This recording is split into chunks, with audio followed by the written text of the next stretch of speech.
In the grim darkness of the far future, there are fates worse than death. For the Space Marines of the Adeptus Astartes, death in battle is considered the highest honor, a glorious end to a life spent in service to the God Emperor of mankind.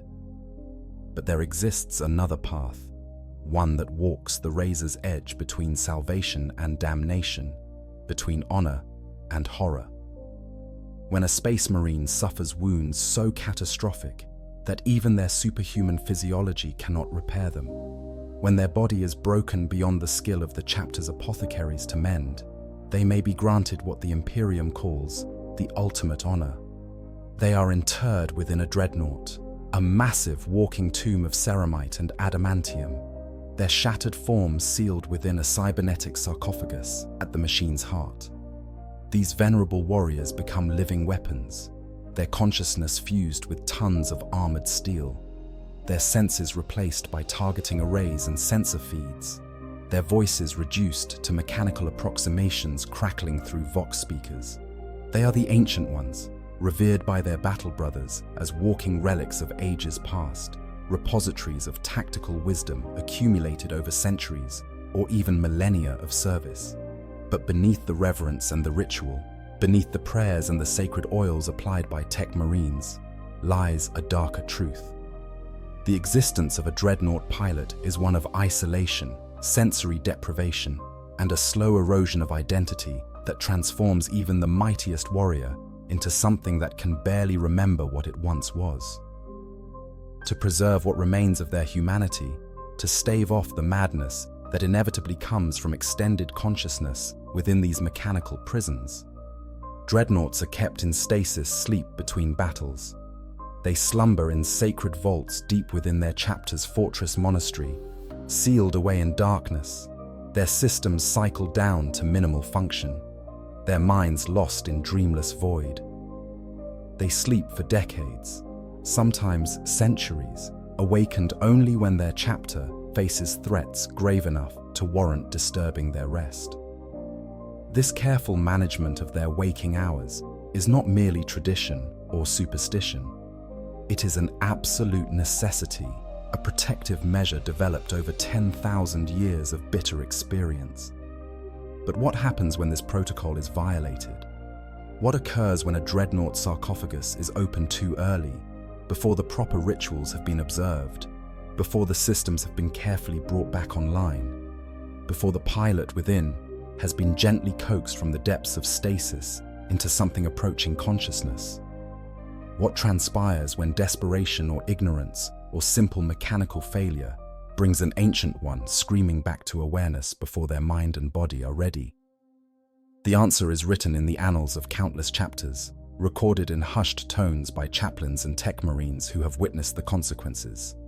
It is a catalogue of horrors that even the Imperium, which has seen 10,000 years of war and suffering, approaches with trepidation. Today, we delve into one of the darkest aspects of Dreadnought existence. We will explore the delicate protocols that govern their awakening, the catastrophic failures that occur when these procedures are rushed or ignored, and the lasting damage inflicted upon warriors who have already sacrificed everything for the Imperium. We will examine the physical trauma, the psychological devastation, and the irreversible degradation that premature awakening visits upon these ancient heroes. We will look at specific cases where early revival led to tragedy, compare the experience to the intentional torture inflicted by chaos forces, and understand why the Adeptus Astartes guard their sleeping ancients with such zealous care. This is not a tale of glory or triumph. This is a story of what happens when the thin line between honored service and living nightmare is crossed, when the prison door is opened before the prisoner is ready to face another day of existence. The sacred sleep. Understanding Dreadnought stasis. To comprehend what goes wrong during premature awakening, we must first understand what happens during proper stasis and why it is so essential to a Dreadnought's function. When a Space Marine is first interred within a Dreadnought sarcophagus, the experience is traumatic beyond measure. Their body, already broken and dying, is stripped of everything that made it mobile and functional. What remains is reduced to its most essential components: the brain, vital organs, a portion of the spinal column, and perhaps fragments of the torso. This remnant of flesh and bone is then placed within an armored casket and submerged in amniotic fluid, designed to preserve and sustain what little organic tissue remains. The mind impulse unit, that ancient technology which allows a consciousness to directly interface with a machine, is hardwired into the pilot's nervous system. Neural plugs pierce directly into the brain tissue itself, creating pathways through which thoughts become commands and sensor data becomes perception. For a being who once ran across battlefields on their own legs, who held weapons in their own hands, who saw through their own eyes. This transformation is nothing short of total sensory annihilation. Everything they once knew about existing in the world is stripped away and replaced with alien inputs they must learn to interpret. The psychological shock of this transformation cannot be overstated. Imagine waking to find yourself floating in darkness, unable to feel your limbs because they no longer exist, unable to breathe in any meaningful sense because your lungs are now assisted by mechanical pumps, unable to see because your eyes have been replaced by optical sensors that feed data directly into your visual cortex. Every instinct you possess tells you something is catastrophically wrong, that you are dying, that you are trapped in a nightmare from which you cannot wake. Even for a space marine, whose psychological conditioning and mental fortitude far exceed baseline human capability, the initial period of interment is a descent into existential horror. This is where stasis becomes not merely useful, but absolutely vital. The stasis field that envelops a Dreadnought sarcophagus does more than simply preserve the organic components from decay. It provides a buffer, a zone of reduced consciousness where the traumatized mind of the pilot can retreat from the overwhelming sensory chaos of their new existence.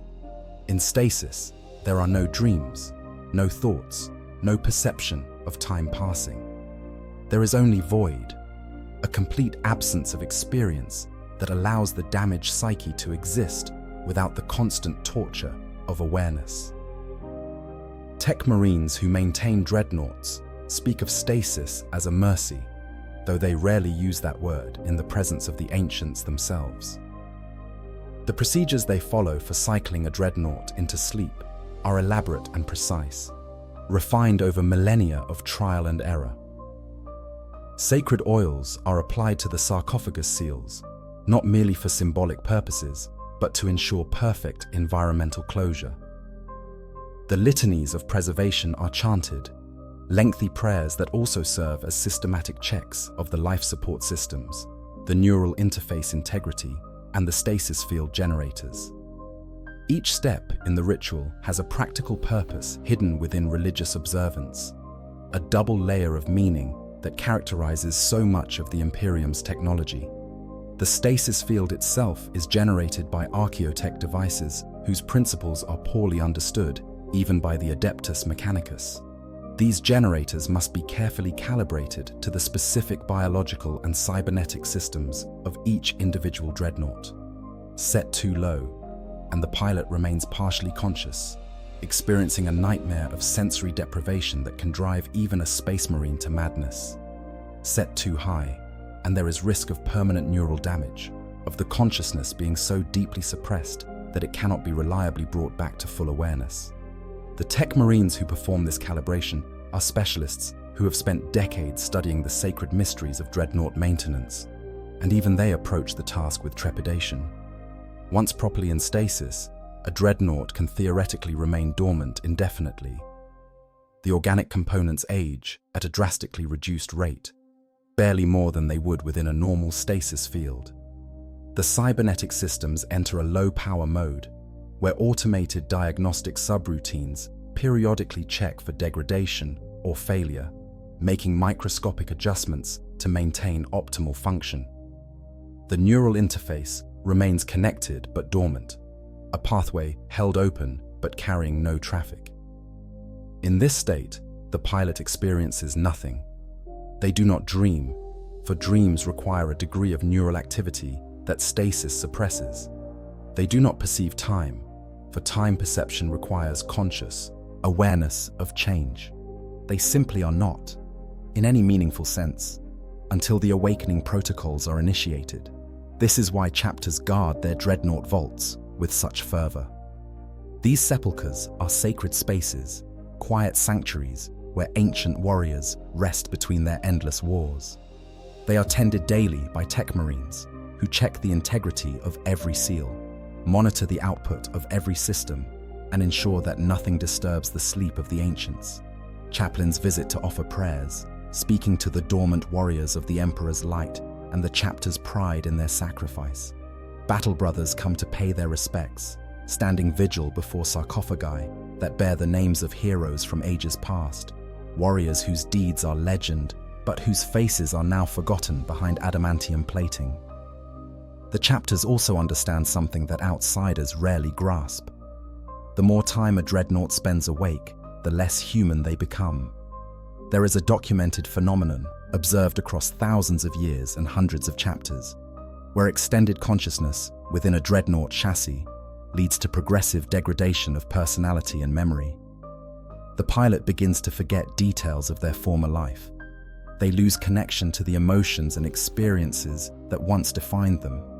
They become more focused on tactical considerations, on threat assessment and combat protocols, and less engaged with the broader context of why they fight. Eventually, if kept awake too long, they may deteriorate to the point where they can barely remember their own name, functioning more as a weapon that can think than as a warrior who happens to be encased in machinery. This process is not instantaneous. A Dreadnought can remain active for weeks, even months in extreme circumstances, before the degradation becomes problematic. The amniotic fluids that preserve their flesh can function for extended periods without replacement. The neural interface can handle sustained activity, but there is a cost, measured in lost memories and faded identity, paid in installments every hour that consciousness persists. Stasis is the only way to slow this decline, to preserve whatever remains of the person who once was, to maintain some thread of connection to the warrior before the machine consumed them. Different chapters have different philosophies about how often to awaken their Dreadnoughts. The Space Wolves, with their venerable ancient Bjorn the Fell-Handed, wake him only once per millennium, and even then only for brief periods to recount tales of the Horus heresy and provide counsel to the Great Wolf. Other chapters are less conservative, rousing their ancients for major battles or when their wisdom is needed for strategic planning. But all recognize the fundamental truth. Time awake is time lost, a steady erosion of self that can never be recovered. The longer a Dreadnought sleeps between awakenings, the more of themselves they retain. The more they are kept conscious, the faster they fade into mechanical obsession. This understanding makes the protocols around awakening sacred. When a chapter decides to rouse a Dreadnought, it is never done lightly or hastily. There are ceremonies to observe, blessings to speak, systems to check and recheck. The process is designed to be gradual, bringing the pilot slowly up from the depths of stasis through carefully managed stages. First, the stasis field is reduced by incremental degrees, allowing neural activity to resume in controlled waves rather than all at once. Life support systems are brought to full power, warming the amniotic fluid to optimal temperature, increasing oxygenation, preparing the organic components for consciousness. The mind impulse unit is carefully energized, testing the neural pathways for integrity before committing to full interface activation.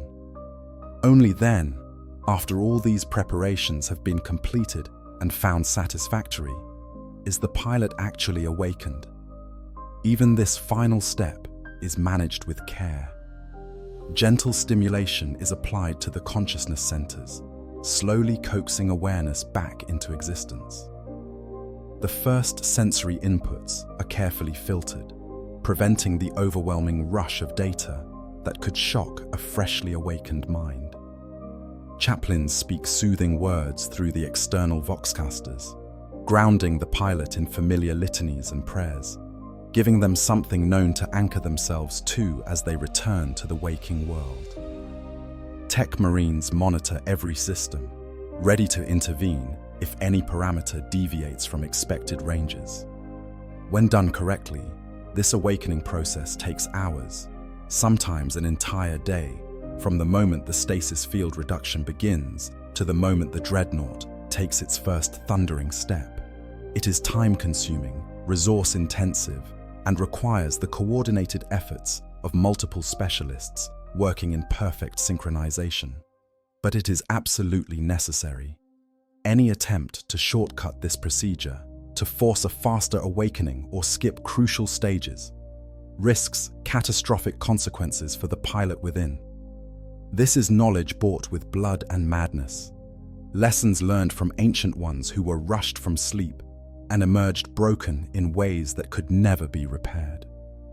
The proper awakening, ritual and reality. To understand what goes wrong during premature awakening, we must examine what happens when everything goes right. The proper awakening of a Dreadnought is a complex procedure that blends religious ritual with technical precision, each step serving both spiritual and practical purposes. It is a process that has been refined over 10 millennia, incorporating hard-won wisdom from countless awakenings, both successful and catastrophic. Every chapter maintains its own specific variations on the basic protocols, adapted to their particular traditions and the specific patterns of Dreadnought they employ, but certain fundamental elements remain constant across all Adeptus Astartes forces. The awakening begins. Not in the Dreadnought vault itself, but in the chapter's Reclusium or Librarius, where chaplains and librarians consult ancient records to understand the history of the specific Ancient One who will be roused.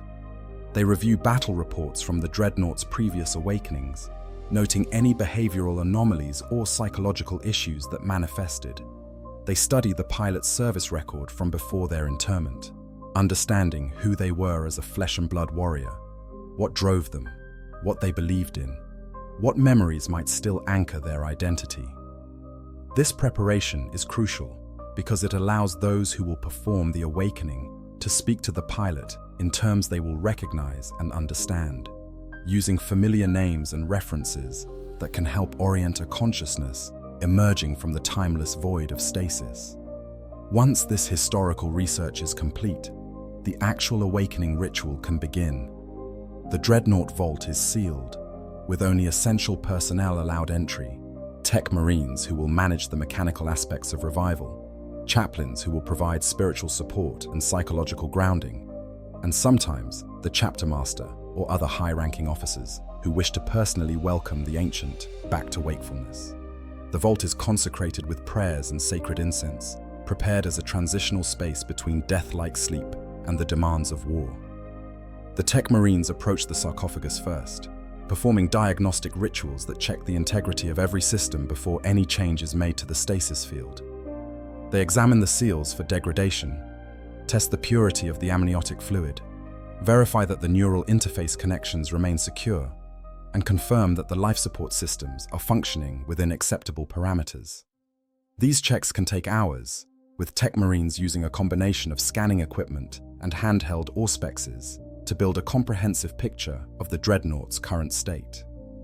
Any anomaly, no matter how minor, is noted and addressed before proceeding. A small fluid leak, a slightly elevated temperature reading, a fluctuation in neural activity that falls outside established norms, all of these require investigation and correction. Once the physical systems are verified as sound, the stasis field reduction can begin. This is perhaps the most delicate phase of the entire awakening. The Tech Marines manipulate ancient control mechanisms, adjusting the output of stasis generators by tiny increments. The field strength is reduced gradually over a period of several hours, allowing the pilot's neural activity to resume in carefully measured stages. Too fast, and the sudden return of consciousness can overwhelm the mind, causing disorientation, panic, or even permanent psychological damage. Too slow, and there is risk that the partial consciousness produced by weak stasis will trap the pilot in a nightmare state between sleep and wakefulness. As the stasis field weakens, monitoring, equipment begins to register changes in the pilot's condition. Neural activity increases, detectable as patterns of electrical impulses flowing through the mind impulse unit connections. The organic components within the sarcophagus show signs of increased metabolic function as biological processes resume their normal rhythms. Heart rate, such as it is for the remnant of flesh that remains, begins to accelerate from the near 0 beats per minute of deep stasis. Brain activity escalates through recognizable stages, from the lowest levels of basic autonomous function up through the alpha and theta waves that indicate approaching consciousness. Throughout this process, chaplains maintain a constant litany of awakening. These prayers serve multiple purposes. On the spiritual level, they invoke the Emperor's protection and guidance for the ancient warrior returning to the realm of awareness. On the practical level, they provide a consistent auditory input that the pilot's consciousness can latch onto as it emerges from the void. The human mind, even one as heavily modified as a space marine's, instinctively seeks patterns and meaning in sensory input. The rhythmic chanting of familiar prayers gives the awakening consciousness something to focus on, a thread to follow back to full awareness. The chaplains also speak directly to the pilot, using their name from before interment, reminding them of who they were and why they chose to continue serving after death should have claimed them. These reminders are vital because one of the first challenges of awakening is re-establishing a sense of identity. After potentially centuries of non-existence in stasis, the pilot must reconstruct their understanding of self. Remember that they are not simply the machine, but a warrior entombed within it. The chaplain's words help bridge that gap, connecting the emerging consciousness to the person they once were. As neural activity approaches waking levels, the Tech Marines begin the careful process of bringing the sensory systems online. This must be done with extreme caution because the mind impulse unit connection means that sensor input translates directly into neural stimulation. If all sensors were activated at once, the pilot would experience an overwhelming flood of data that their brain, still adjusting to consciousness, could not possibly process. Instead, each system is activated individually, allowing the pilot's mind time to adapt and integrate the new input stream. Vision typically comes first, but even this is managed carefully. The optical sensors are initially set to extremely low sensitivity, displaying only the dimmest outlines of the vault around the Dreadnought. Gradually, over the course of minutes, the sensitivity is increased, allowing the pilot to adjust to visual input. This prevents the shock that would occur if they were suddenly presented with normal lighting levels after the complete absence of sight during stasis. The process mimics the natural adjustment of human eyes to changing light conditions, but must be managed artificially because the pilot no longer has actual eyes that can regulate themselves. Next come auditory sensors, initially set to filter out all but the most immediate sounds. The pilot first hears only the chaplain's prayers, a familiar and grounding input. Gradually, other sounds are allowed through: the hum of machinery in the vault, the breathing of the Tech Marines working nearby, the distant sounds of the fortress monastery beyond. Each addition to the auditory environment is carefully timed to avoid overwhelming the returning consciousness. Tactical sensors, weapon systems, and combat interfaces are brought online last, and only after the pilot has demonstrated stable consciousness and recognition of their surroundings. These systems are the most cognitively demanding because they require the pilot to not just receive input, but to interpret and potentially act upon it. A premature activation of targeting systems or threat assessment protocols can trigger combat reflexes in a mind that is not yet fully aware of its situation, potentially leading to dangerous confusion about where the pilot is and what threats they face. Throughout this gradual sensor activation, the chaplains continue their litany, now incorporating questions and statements designed to assess the pilot's mental state. They ask the Ancient One to confirm their identity, to recall details of their last awakening, to demonstrate that they understand their current situation. These verbal exchanges serve as real-time cognitive assessments, allowing the attending personnel to gauge whether the awakening is proceeding normally or whether problems are developing that require intervention. In a proper awakening, the pilot responds to these questions with increasing clarity and coherence. Their first words are often confused or disoriented. "Where am I?" or "How long has it been?" But they quickly regain their bearings as more sensory systems come online and their consciousness fully engages with the present moment. They may ask about the state of the chapter, inquire about battle brothers they remember from their last awakening, or request information about why they have been roused. These questions are good signs, indicating that higher cognitive functions are operating normally and that the pilot is successfully reconstructing their identity and situational awareness. Only when the chaplains are satisfied that the pilot is fully conscious, oriented, and stable do they authorize the final stages of activation. The Dreadnought's locomotion systems are energized, allowing the pilot to move for the first time. This moment is always approached with caution because movement requires complex integration of input from multiple sensor systems, and a pilot who is still disoriented might move erratically or lose balance.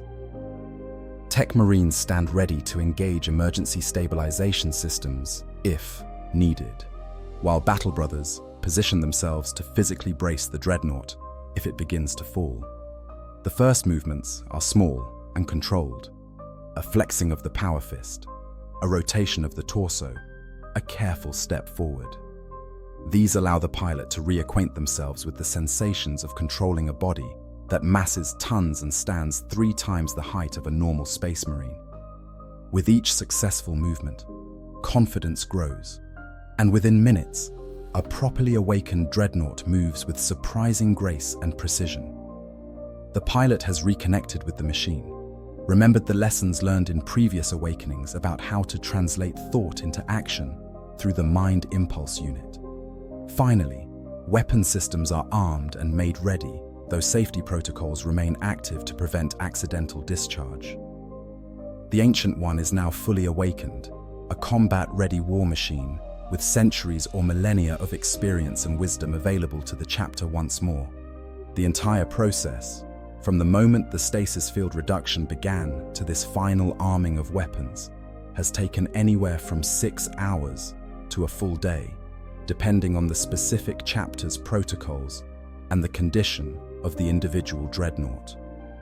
This careful, measured approach to awakening exists for good reasons. The Adeptus Astartes have learned through bitter experience that rushing any stage of this process invites disaster. The human mind, even one as resilient as a Space Marine's, has limits to how much shock it can absorb. The cybernetic systems, despite their sophistication and the Omnissiah's blessing, have constraints on how rapidly they can transition between operational states. The organic components within the sarcophagus require time to adjust from the near-death state of stasis to the demands of consciousness. Trying to compress this timeline to force a faster awakening is an invitation to catastrophe. When the catastrophe strikes, physical consequences of premature awakening, now we come to the heart of the horror. What happens when these careful protocols are abandoned or fail? When a Dreadnought is brought to awareness too quickly, without the gradual preparation that protects both flesh and machine from the shock of transition. The consequences span multiple levels, from immediate physical trauma to long-term psychological damage that may never heal.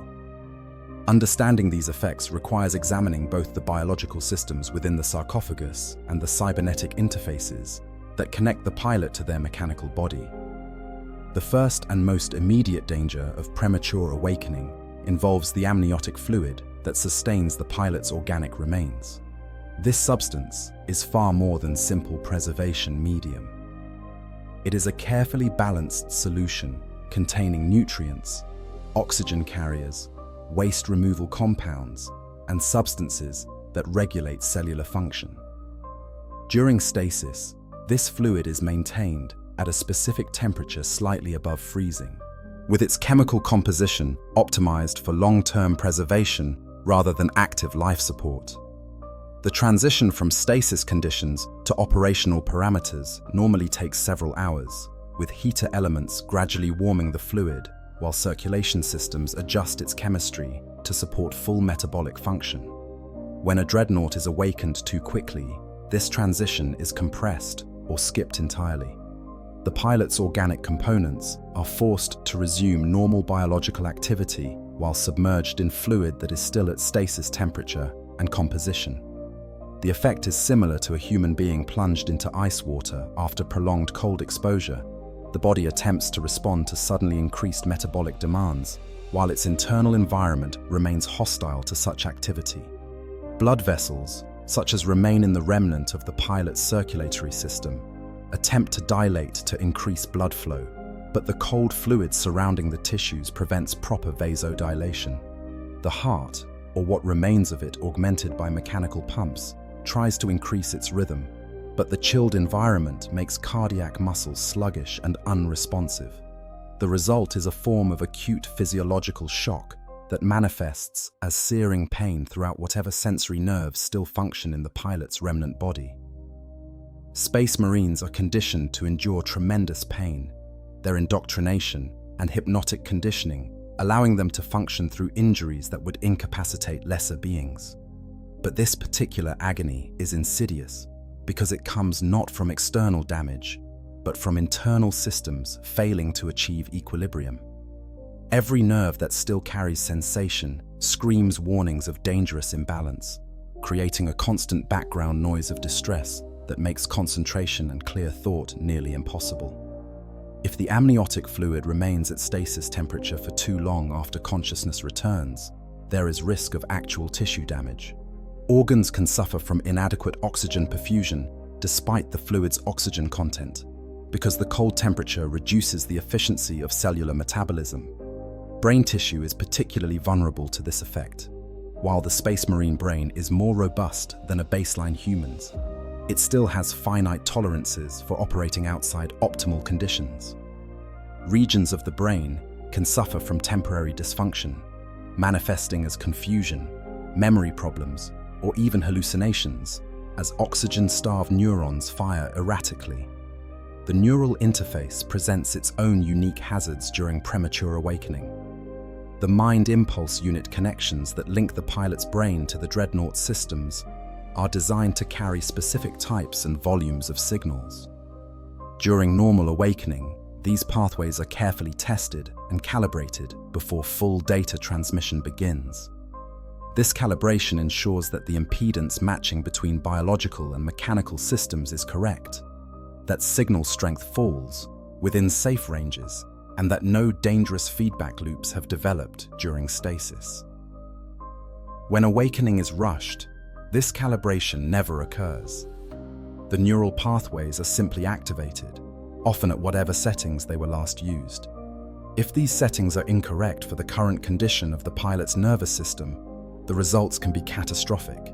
Too strong a signal from the sensors can overwhelm the sensory cortex, creating experiences of blinding pain, deafening noise, or visual input so intense it whites out all perception. Too weak a signal leaves the pilot trapped in a sensory void, unable to receive sufficient input to understand their environment, creating a terrifying isolation within the machine. Either extreme represents a failure of the human-machine interface that undermines the entire purpose of Dreadnought technology. Even more dangerous are feedback loops that can develop when the neural interface is activated without proper testing. These occur when signals bounce between the biological and mechanical components of the system, amplifying with each cycle. The pilot might experience this as a rapidly escalating sensation. What begins as a slight pressure reading from the Dreadnought's hull becomes a crushing sensation that grows more intense by the second, or a minor targeting system fluctuation becomes a visual hallucination that completely overwhelms their vision. If not immediately detected and corrected by attending tech marines, these feedback loops can cause permanent damage to the neural pathways, leaving the pilot with chronic pain, sensory distortions, or partial paralysis of their control over the Dreadnought systems. The sudden activation of full sensory input without the gradual acclimatization of proper protocol creates its own nightmare scenario. Imagine waking from deep sleep directly into a cacophony of overwhelming sensation. The Dreadnought's optical sensors, designed to function across multiple spectra and provide tactical information overlays, dump raw data into a visual cortex that has not yet adapted to processing such input. The pilot sees everything at once: visible light, infrared signatures, ultraviolet markers, motion tracking overlays, threat assessment markers, range-finding data, and more. The human brain, even an enhanced space marine brain, cannot process this flood of information coherently. The result is a nightmarish sensory chaos where the pilot cannot distinguish meaningful input from noise. Auditory systems present similar problems when activated prematurely.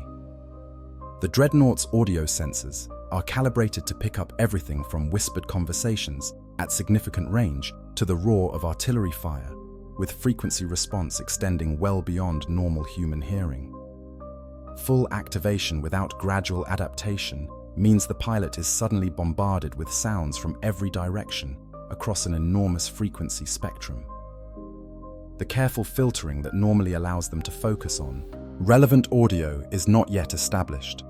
They hear everything equally: the breathing of tech marines in the vault, the hum of the fortress monastery's generators kilometers away, the scrape of boots on stone, the subsonic vibrations of the planet's geological activity, all at overwhelming volume and without the ability to prioritize or filter.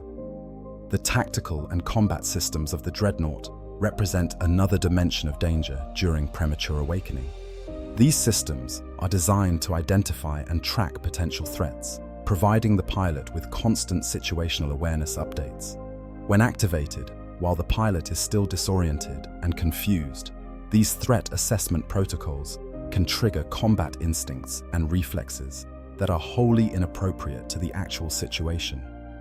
A tech marine leaning over the sarcophagus to check a connection might register as an enemy attempting to board the Dreadnought. The movements of chaplains in the vault might be interpreted as hostile forces maneuvering for an attack. The pilot, not yet fully cognizant of where they are or what is happening, may instinctively respond to these perceived threats. There are recorded cases of prematurely awakened Dreadnoughts attempting to activate weapons systems while still in their vaults, targeting their own battle brothers because confused threat assessment systems misidentified them as enemies. Most chapters have multiple layers of safety interlocks designed to prevent such disasters, but even safety systems can fail, and the few seconds before such failures are recognized can be enough for tragedy. A powered fist swung in perceived self-defense can crush a tech marine before anyone realizes what is happening.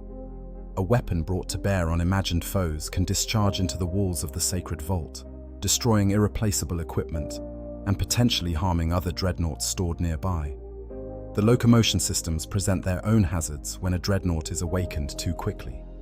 Walking in a Dreadnought chassis requires constant micro-adjustments based on sensor feedback about balance, ground contact pressure, and center of gravity.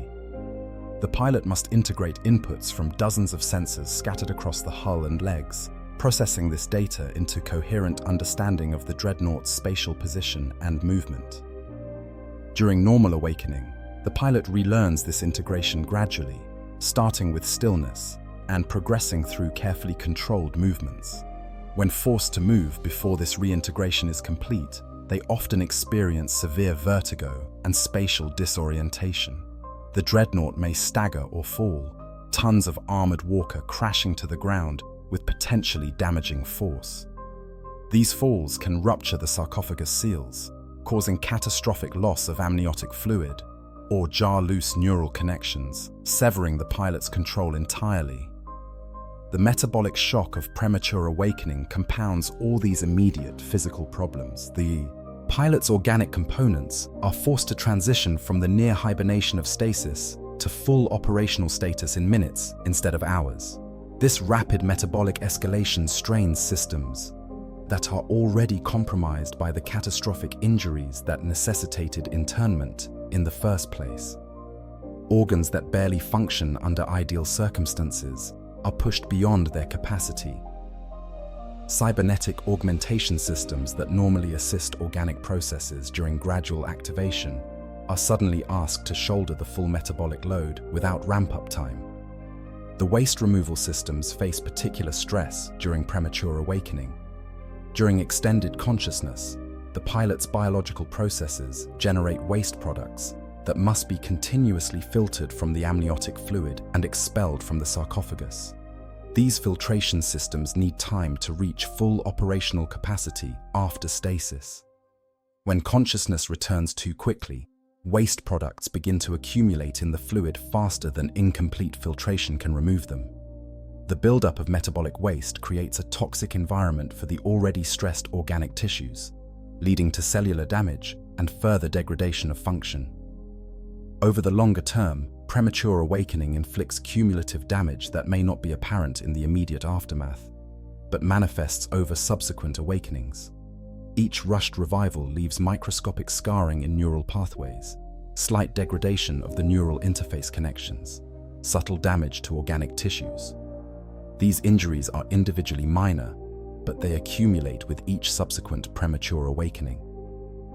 A dreadnought that experiences multiple rushed revivals will gradually lose function, developing chronic pain, persistent sensory distortions, or reduced fine control over their movements.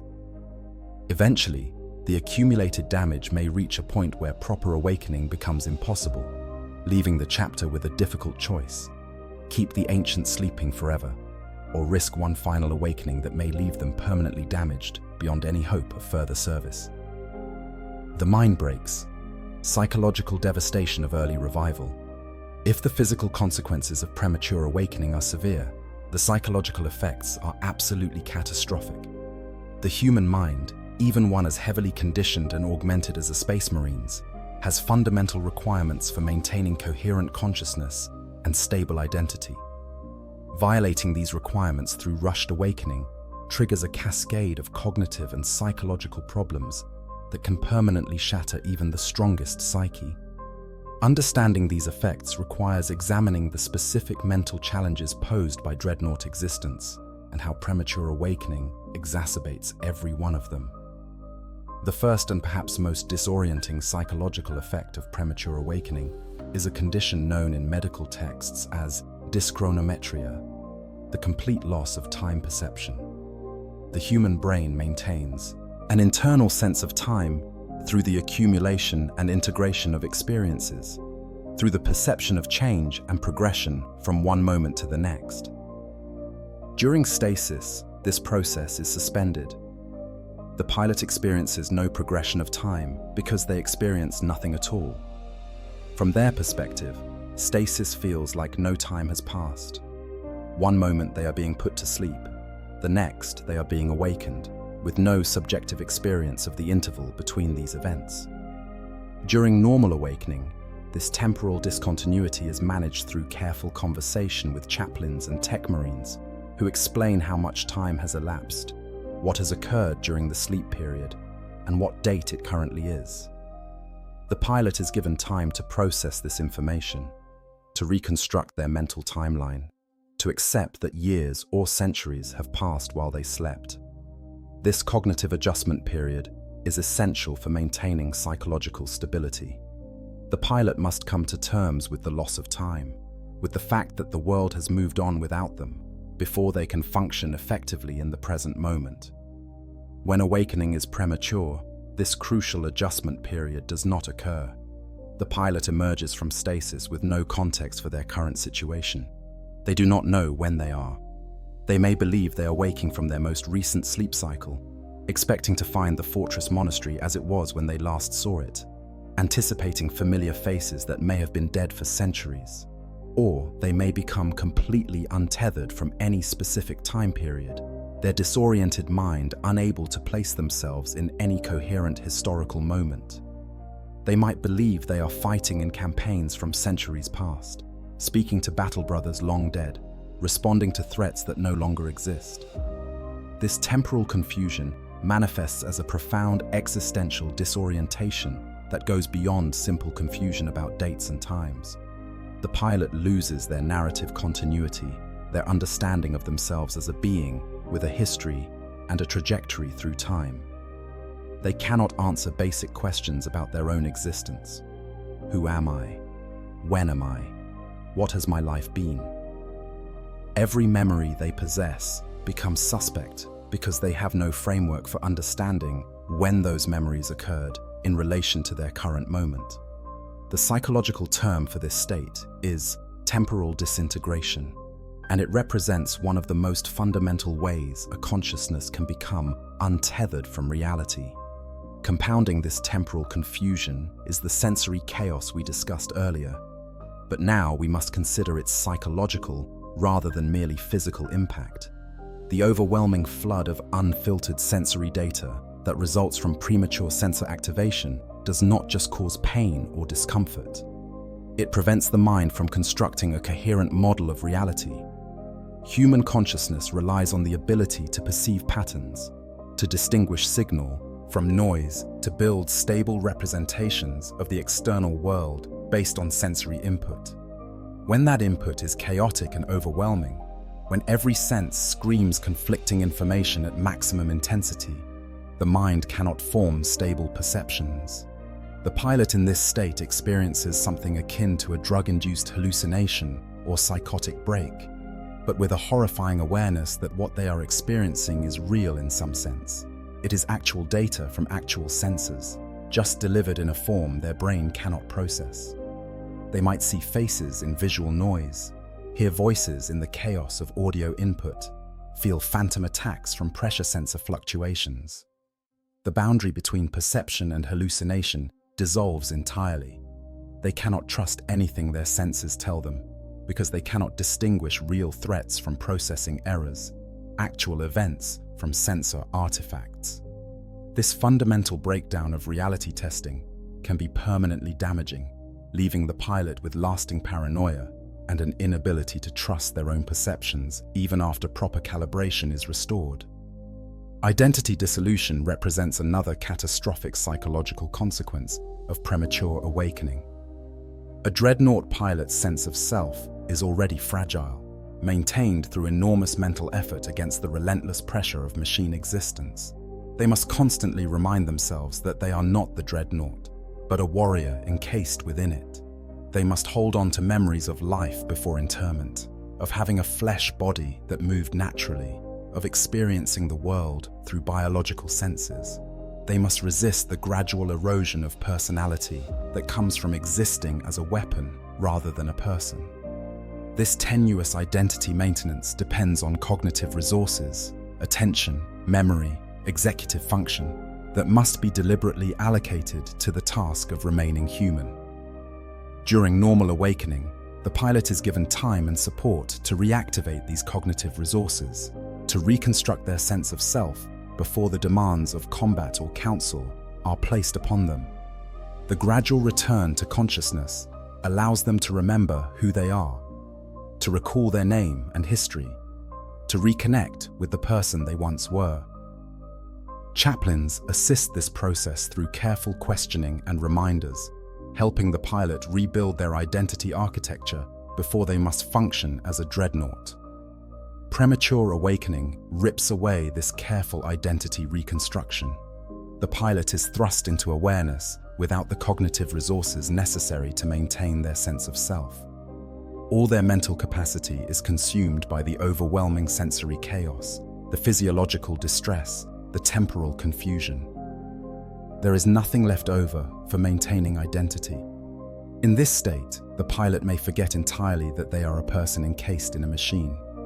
They may experience themselves as purely the machine, a Dreadnought without any human consciousness guiding it. Or they may fragment entirely, their sense of self shattering into disconnected pieces that cannot cohere into a unified identity.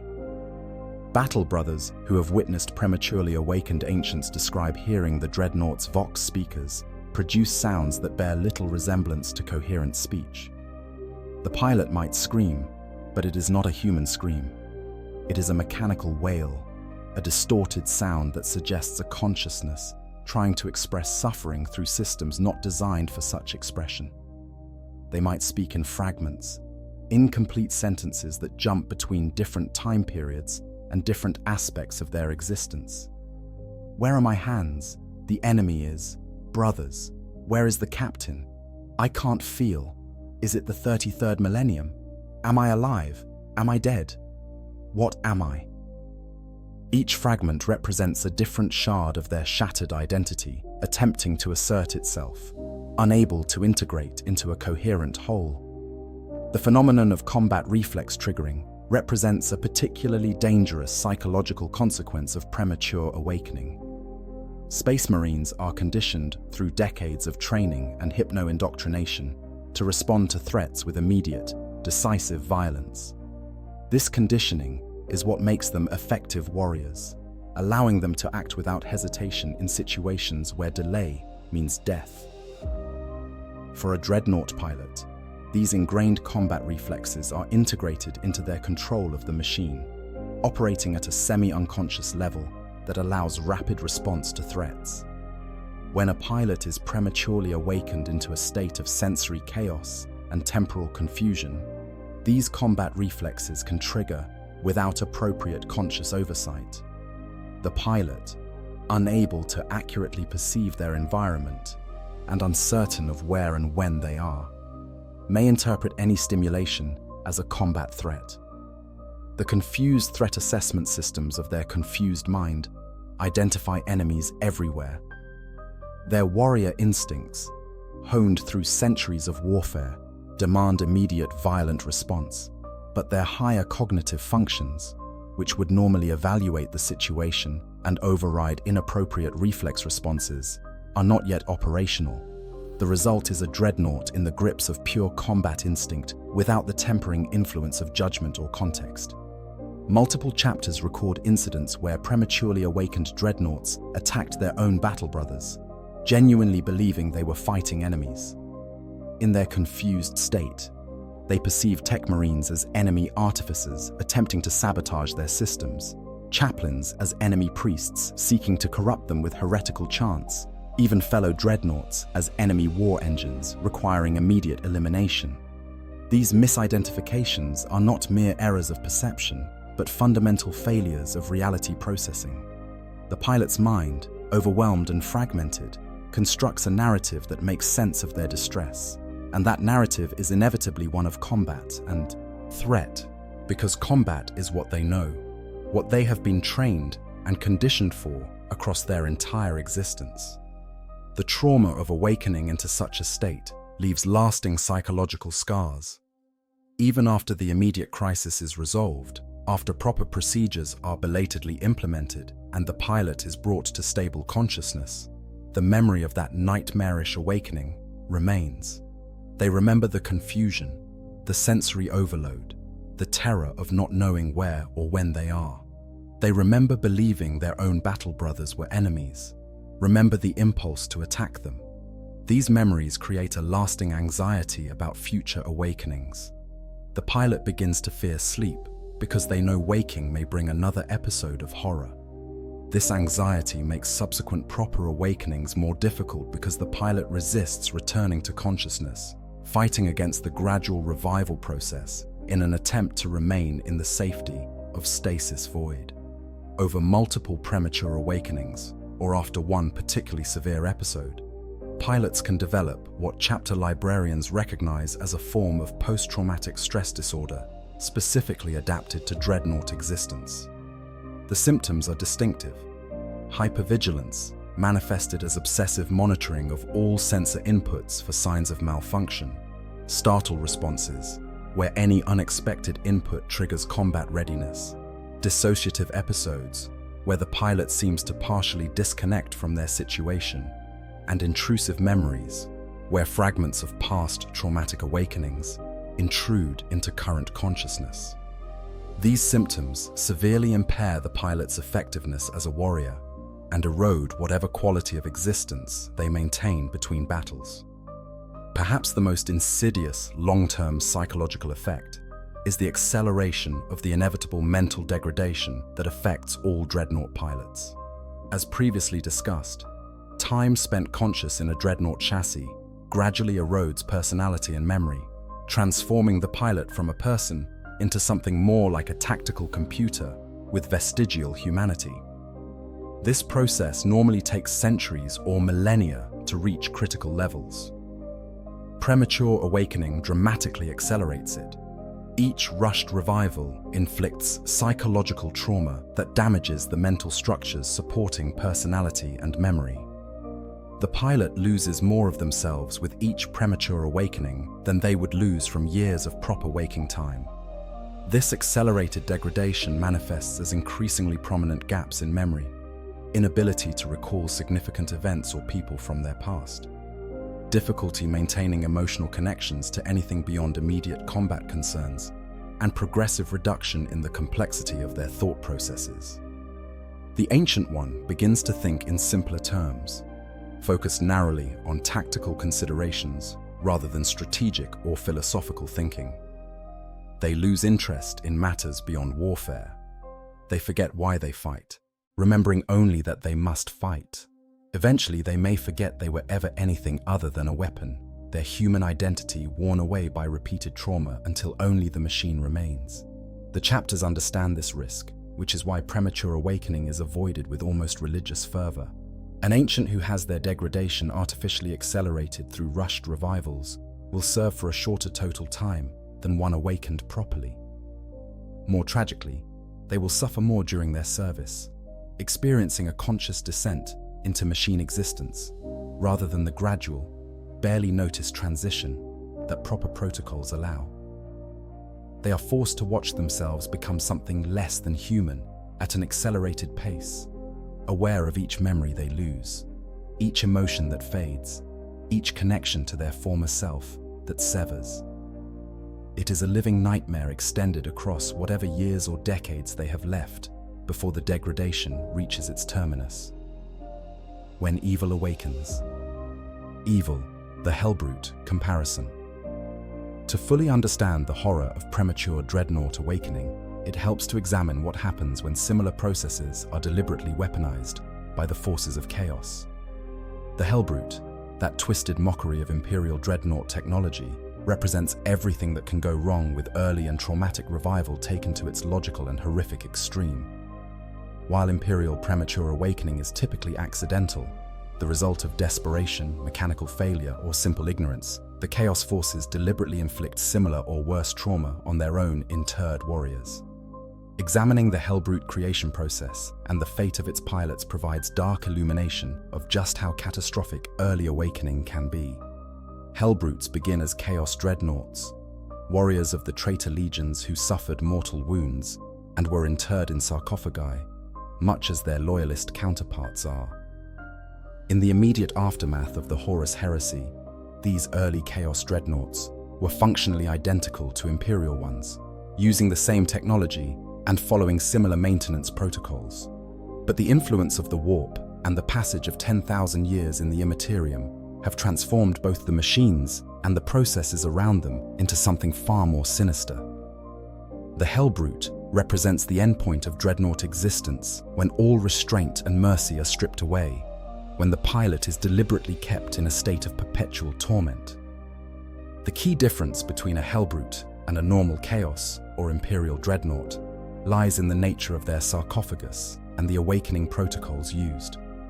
While Imperial Dreadnoughts are given the mercy of stasis between battles, Hellbrutes are often kept partially conscious or subjected to repeated forced awakenings with minimal recovery time. The Chaos Sorcerers and Warpsmiths who maintain these machines have discovered that keeping the pilot in a state of constant suffering produces a more aggressive and violent warrior. Pain and madness translate into battlefield effectiveness. A pilot driven insane by perpetual consciousness and traumatic awakening becomes a berserker, a frenzied killing machine that seeks death in combat as release from unending torment. The Hellbrute sarcophagus itself has been corrupted by long exposure to warp energies. The mind impulse unit connections carry not just sensory data, but also the touch of the immaterium, feeding the pilot's consciousness with whispers and visions that erode sanity. The amniotic fluid becomes tainted with demonic essence, transforming from a preservation medium into a corrosive toxin that causes constant suffering to the organic tissue it surrounds. The stasis systems, where they still function at all, are deliberately weakened or eliminated entirely. The pilot floats in an agony-inducing medium, partially conscious even when sleeping, experiencing nightmares spawned by warp corruption rather than the blessed void of true stasis. Awakening a Hellbrute is not the careful, ritualized process observed by Imperial chapters. It is a violent, deliberately traumatic event designed to shock the pilot into rage. Chains that bind the dormant Hellbrute are released. The sarcophagus is flooded with stimulants and pain-inducing chemicals. All sensory systems are activated simultaneously at maximum sensitivity. The pilot is torn from whatever semi-conscious nightmare state they occupied directly into full awareness. With zero transition period, zero gradual adjustment, zero mercy, they experience the full horror of premature awakening with none of the safety protocols that would normally prevent the worst effects. The psychological result is predictable and desired. The pilot goes completely insane from the shock. They emerge into consciousness screaming, thrashing, attacking anything in range. Their higher cognitive functions never properly engage because they are immediately overwhelmed by pain, sensory chaos, and the warp-spawned madness that permeates their existence. They do not remember their name or their history. They may not even remember they were once human. They are pure id, pure rage, pure desire to inflict the suffering they feel on anything within reach of their weapons. This is why Hellbrutes must be restrained when not in combat. They are kept chained in place, their weapon systems forcibly removed or locked down, because if left free, they would attack indiscriminately, killing friend and foe alike in their maddened state. The Chaos warbands that deploy Hellbrutes treat them not as honored ancients deserving of respect, but as barely controlled monsters, weapons so dangerous that they threaten their own side almost as much as the enemy. They are unleashed on the battlefield like rabid dogs let off the chain, pointed in the general direction of the enemy, and released to cause maximum carnage until they are destroyed or the battle ends. Some Hellbrutes retain enough consciousness to understand what has been done to them, and these are perhaps the most tragic cases. They are aware that they were once warriors with names and honors, aware that they have been reduced to mindless killing machines. They beg for death, pleading through their vox speakers for someone to destroy them and end their torment. But death does not come easily to Hellbrutes. Their corruption makes them resilient. Their maddened state makes them fight with suicidal abandon that paradoxically increases their combat effectiveness. They may fight for hours or days, killing scores of enemies before accumulating enough damage to finally cease function. The Thousand Sons have developed a particularly horrific variant of the Hellbrute creation process. Their sorcerers deliberately create Hellbrutes from unwilling subjects, using ritual and warpcraft to forcibly bind warriors into the machines. The process involves systematically destroying the subject's body through arcane fire, while keeping them conscious and aware of every moment of their dissolution. What remains is a burnt mass of organs and nerve tissue, reduced to absolute minimum, forced into the sarcophagus, while still conscious of the horror inflicted upon them. These Thousand Sons Hellbrutes are surrounded by warding runes that keep demons constantly pressing against their consciousness, adding another layer of torment to an existence already defined by suffering. The contrast between the Hellbrute experience and proper Imperial Dreadnought maintenance could not be starker. Where the Imperium attempts to preserve what remains of the pilot's humanity through careful sleep cycles and gradual awakening, Chaos deliberately destroys that humanity. Where Imperial chapters treat premature awakening as a tragedy to be avoided at all costs, Chaos forces use it as a deliberate technique. Where Imperial protocols exist to minimize suffering and maintain function across centuries of service, Chaos procedures maximize suffering in service of short-term battlefield effectiveness. Yet the comparison illuminates an uncomfortable truth. The difference is one of degree rather than kind. An Imperial Dreadnought subjected to repeated premature awakenings will gradually approach the psychological state of a hellbrute. The madness, the rage, the loss of identity, the reduction to pure combat instinct. These outcomes are inevitable results of traumatic awakening, regardless of who performs the awakening or why. The hellbrute simply represents the endpoint of a process that begins with any rushed or improper revival. There is another chaos practice that deserves mention in this context: the use of Dreadnought sarcophagi as punishment.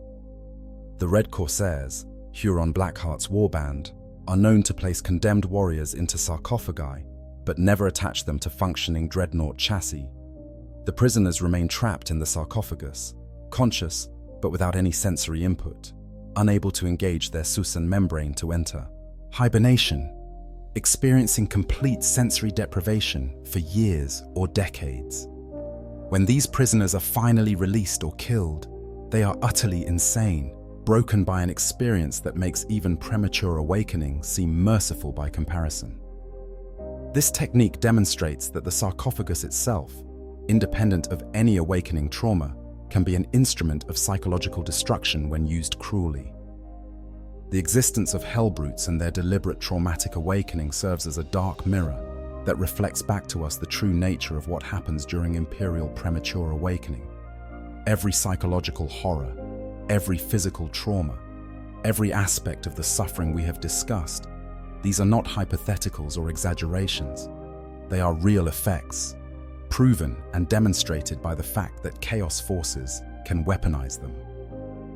The hellbrute is what a dreadnought becomes when premature awakening is not an accident, but a feature, not a failure of protocol, but the protocol itself. It shows us the ultimate destiny awaiting any pilot subjected to repeated traumatic revival, madness, rage, and the complete obliteration of everything that once made them human. This comparison also helps explain why Imperial chapters guard their awakening protocols so jealously, and why tech marines who fail to follow proper procedures face such severe punishment.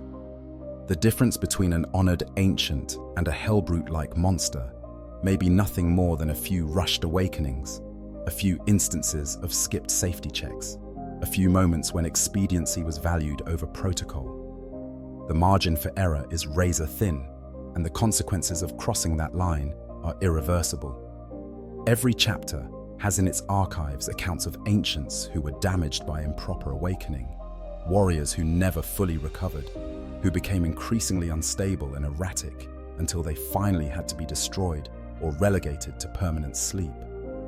These stories serve as cautionary tales, grim reminders of why the rituals must be observed and the procedures must be followed, no matter how urgent the need.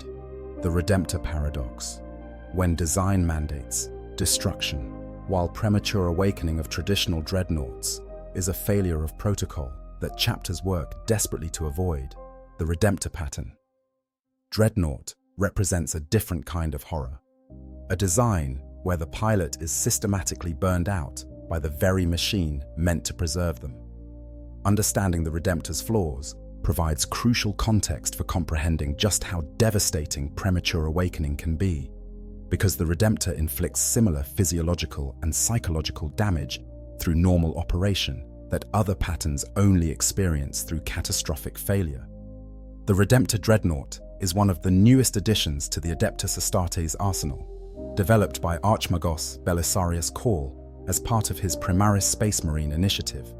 It is a larger, more powerful machine than traditional dreadnought patterns, equipped with devastating weaponry and advanced locomotion systems that grant it surprising mobility for its size.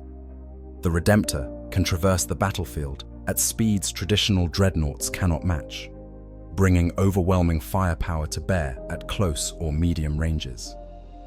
From a purely tactical perspective, it is a superior combat platform, representing a significant technological advancement over older patterns. But this enhanced capability comes at a terrible price. The Redemptor's neural interface system is fundamentally flawed in ways that burn through the pilot's life force at an accelerated rate.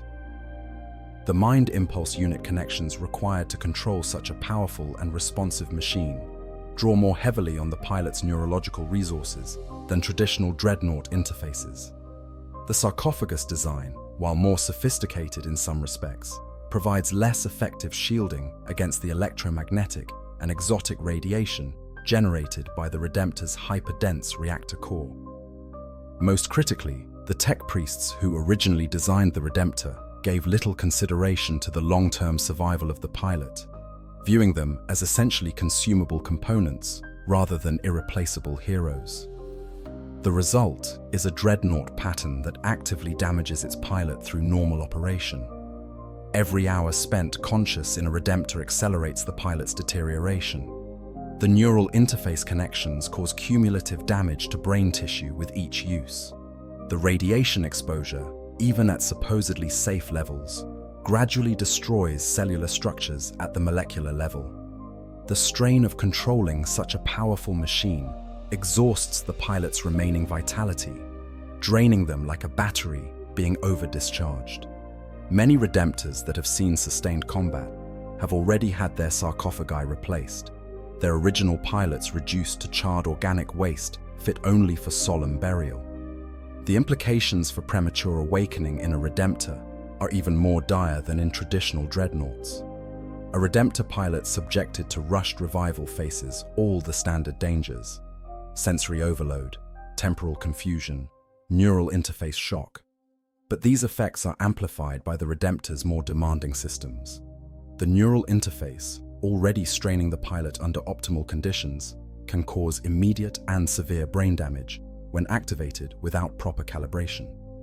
The reactor shielding, which requires careful power-up procedures to function correctly, may fail to provide adequate protection if energized too quickly, exposing the pilot to radiation doses that are harmful even to Space Marine physiology. More insidiously, the accelerated burnout characteristic of Redemptor operation means that pilots cannot afford even minor additional damage from premature awakening. A traditional Dreadnought pilot might experience premature awakening and, while traumatized, still have centuries of potential service ahead of them. A Redemptor pilot has at most a few decades of operational life under the best circumstances. A premature awakening that inflicts even modest additional neural damage or radiation exposure might reduce that projected service life by years, stealing precious time that the pilot could have spent serving the Emperor and the Chapter. The margin for error that exists with traditional patterns simply does not exist with Redemptors. Chapters deploying Redemptors have had to develop even more stringent awakening protocols than those used for traditional Dreadnoughts, precisely because the consequences of getting it wrong are so much more severe. Some chapters have taken to awakening their Redemptors less frequently, using them only for the most critical engagements where their superior combat power is absolutely necessary. Others maintain traditional Dreadnoughts alongside Redemptors, specifically to have options that do not require risking their limited lifespan Primaris Ancients on every significant battle. A few chapters have requested permission to transfer Redemptor pilots to traditional Dreadnought chassis once the signs of burnout become apparent, hoping to salvage years or decades of additional service from warriors whose sacrifice should not be cut short by flawed technology. The Redemptor's existence raises troubling questions about the relationship between the Adeptus Mechanicus and the Adeptus Astartes. The tech priests who designed the Redemptor clearly prioritized combat effectiveness over pilot longevity, treating the interred Space Marines as expendable components rather than irreplaceable heroes. This attitude stands in stark contrast to the reverence with which most chapters regard their ancients. It suggests a philosophical divide between the Mechanicus's view of the human element as mere firmware to be utilized and upgraded, and the Space Marine's understanding that the pilot is not just a component, but the very soul of the machine. This divide becomes even more apparent when considering awakening protocols. The Mechanicus perspective might see premature awakening as an acceptable trade-off if tactical necessity demands it. After all, the pilot is already technically dying, already reduced to a mere fragment of their original self, already committed to inevitable burnout, whether from the Redemptor's flaws or from time itself. Why not risk further damage if the immediate military benefit is significant? The Space Marine perspective rejects this calculus entirely. The pilot is a battle brother, a warrior who has already sacrificed everything, deserving of every possible care and consideration. Their remaining time, however brief, is precious and must not be squandered through careless procedures. The Redemptor thus serves as a case study in the ethics of Dreadnought deployment and the sometimes competing priorities of different Imperial institutions. It also highlights the continuing relevance of premature awakening as a concern. Even as new technology is developed, even with supposedly superior designs from the Omnissiah's most gifted servants, the fundamental vulnerability of the pilot to traumatic revival remains. The consequences may be worse with some designs, the tolerances tighter, the margin for error smaller, but the underlying truth persists. Rushing a Dreadnought's awakening inflicts suffering and damage that can never be undone. There is a final, grimly ironic aspect to the Redemptor's burnout problem. The same accelerated degradation that makes Redemptor pilots so vulnerable also means they experience less total existential suffering over their service life. A traditional Dreadnought pilot might endure centuries or millennia of the slow erosion of identity, the gradual loss of humanity, watching themselves become more machine than man across an almost incomprehensible span of time. A Redemptor pilot serves for perhaps a few decades before burnout claims them. Their suffering is compressed, more intense, but mercifully brief. Some might argue this is actually more humane, better a short, brilliant service that ends before complete loss of self than an eternity of fading consciousness. But this argument rings hollow to most Space Marines, who see the Redemptor's flaws not as a mercy, but as a waste, a theft of the years of service these pilots could have given. Chapters respond to the Redemptor's problems in various ways, reflecting their different cultures and priorities. Some accept the burnout as an unavoidable cost of deploying superior technology, treating Redemptor service as a particularly heroic form of sacrifice. Others view the pattern with suspicion or outright hostility, seeing it as Mechanicus hubris that values innovation over the lives of noble warriors. A few have gone so far as to refuse Redemptor Dreadnoughts entirely, maintaining purely traditional patterns despite the tactical limitations this imposes. These varied responses all share a common recognition. The Redemptor's existence proves that even in the 42nd millennium, even with the supposed advances of primarist technology, the fundamental challenges of Dreadnought operation remain unsolved. The pilot is still vulnerable, the machine is still a prison, and premature awakening is still a catastrophic failure that must be prevented at all costs. Across the stars, chapter-specific protocols and philosophies. While all chapters of the Adeptus Astartes share the fundamental understanding that premature Dreadnought awakening must be avoided, the specific protocols and philosophical approaches vary considerably across the 1,000 chapters spread throughout the Imperium. These variations reflect different cultural traditions, tactical doctrines, and relationships with their Dreadnought ancients. Examining how different chapters manage their ancient ones provides insight into the many forms that careful awakening procedures can take, as well as revealing the consistent core truth that underlies all these variations. Respect for the pilot's humanity and recognition of their sacrifice demands meticulous attention to proper protocol. The Space Wolves provide one of the most distinctive approaches to Dreadnought management. Their culture places enormous emphasis on sagas, on oral histories passed from warrior to warrior across generations. They view their Dreadnought ancients not merely as weapons or even advisors, but as living links to the chapter's legendary past, warriors who can personally recount events from the time of the Great Crusade and the Horus Heresy. This cultural value profoundly shapes their awakening protocols. Space Wolves' Dreadnoughts are awakened not just for battles, but for great feasts and ceremonial occasions, where they can add their voices to the saga-telling tradition. The most famous example is Bjorn the Fell-Handed, who is awakened once every millennium and at the turning of each century to participate in the Great Feast and share his memories of the Primarch Lehman Russ and the early days of the chapter. These awakenings are planned years in advance, with extensive preparations made to ensure Bjorn's comfort and minimize any distress or confusion. The awakening ceremony itself can take several days, with the Iron Priests of the chapter performing exhaustive checks and rituals while Rune Priests provide spiritual support through psychic blessings.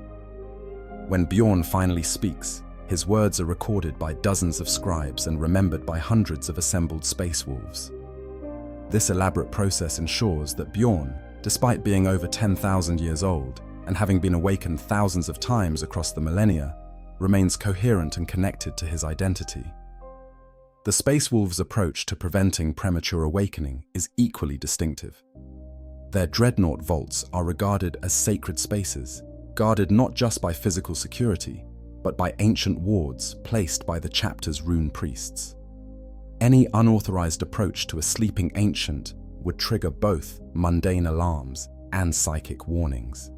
The Iron Priests, who maintain the Dreadnoughts, are chosen from among the most patient and careful of the chapter's tech specialists, warriors who can spend hours in meditation before making a single adjustment to an ancient's systems.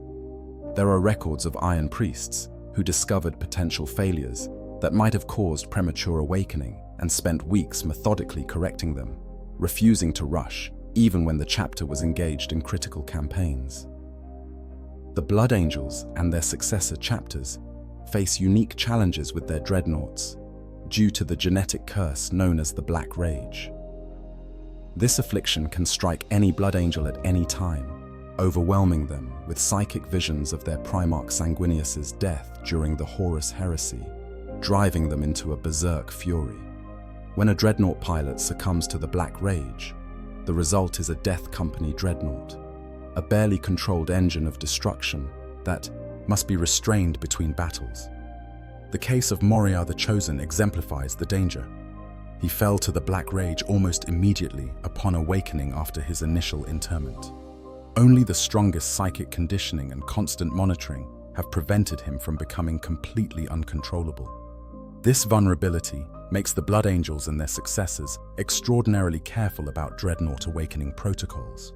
They have developed specialized procedures that include psychic screening by librarians during the awakening process, watching for any signs that the Black Rage might be manifesting. Sanguinary priests stand ready with sedatives and neural suppressors that can quickly return a Dreadnought to stasis if symptoms appear. The awakening ceremonies are conducted with elaborate ritualization that invokes the Primarch's noble sacrifice, attempting to channel any emerging rage into controlled fury rather than mindless destruction. Despite these precautions, Blood Angels' Dreadnoughts are awakened less frequently than those of other chapters, simply because each awakening carries the risk of transformation into a Death Company Dreadnought.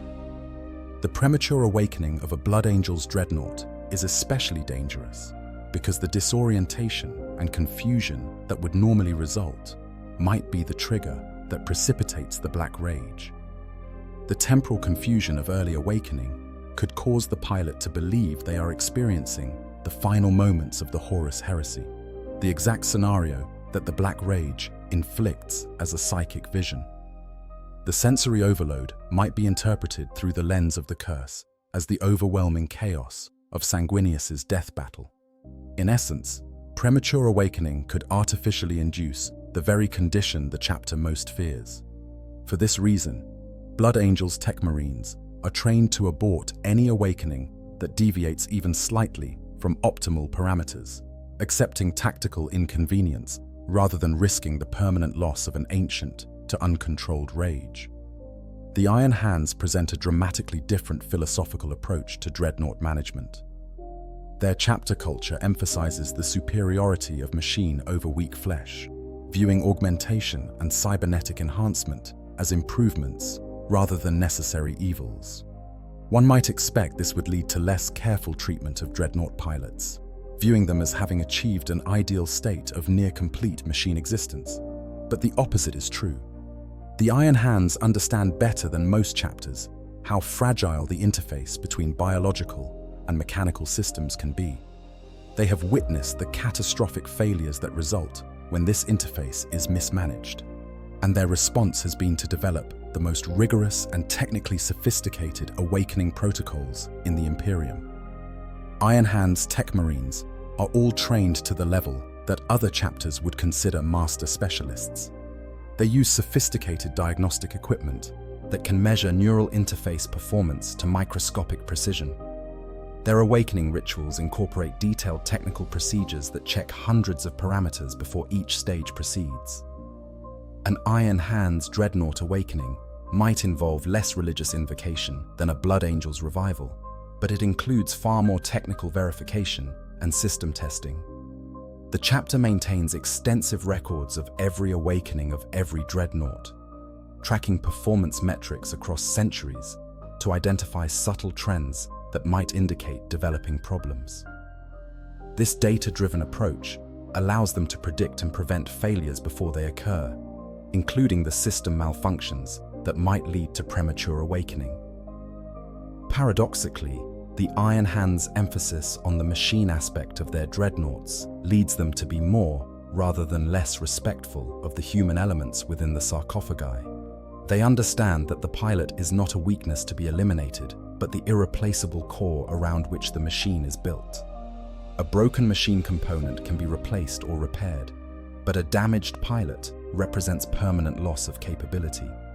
This pragmatic recognition of the pilot's value translates into careful treatment that, while philosophically very different from the Space Wolves' saga reverence or the Blood Angel's genetic caution, achieves the same result: meticulous attention to proper awakening procedures.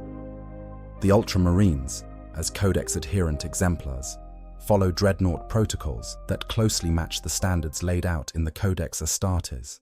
Their approach is systematic and well documented, with clear procedures for every aspect of Dreadnought operation, from interment through awakening to eventual destruction.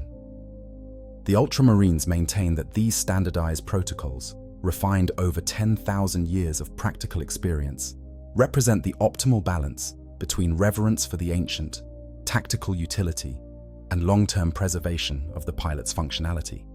Their awakening ceremonies are neither as elaborate as the Space Wolves, nor as technically intensive as the Iron Hands, but they are extremely consistent and reliable. The Ultramarines' strength lies in their organizational discipline and institutional memory.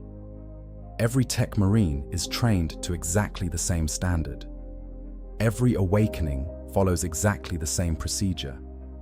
Every deviation from protocol is documented and analyzed to determine whether it represents a necessary innovation or a dangerous departure from proven practice. This consistency means that an Ultramarines Dreadnought can be awakened by any qualified Tech Marine with confidence that the procedure will be performed correctly. It also means that premature awakening due to procedural failure is extremely rare in Ultramarines forces. When it occurs, it is almost always due to mechanical failure or extraordinary circumstances rather than human error or inadequate training. The Dark Angels and their successor. Chapters maintain their Dreadnought protocols behind layers of secrecy characteristic of the Unforgiven. Their ancients are privy to some of the chapter's deepest secrets, including knowledge of the fallen.